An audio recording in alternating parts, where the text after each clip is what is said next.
არსებობს მითი, რომ ორსულობის დროს სტომატოლოგთან ვიზიტი დაუშვებელია. ამასთან დაკავშირებით როგორ ვესაუბროთ და გითხრათ, ეს მითი არის თუ რეალობა? პირისგვის ჯანმრთელობა ცხოვრების ნებისმიერ ეტაპზე უმნიშვნელოვანესია, განსაკუთრებით კი ორსულობის პერიოდში.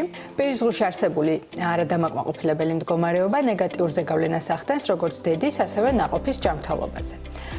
ორსულობის პერიოდში ორგანიზმში მიმდინარე სხვადასხვა ჰორმონალური ცვლილებების გამო წავდება პირისგვის რბილი და მაგარი ქსოვილების დაავადებები.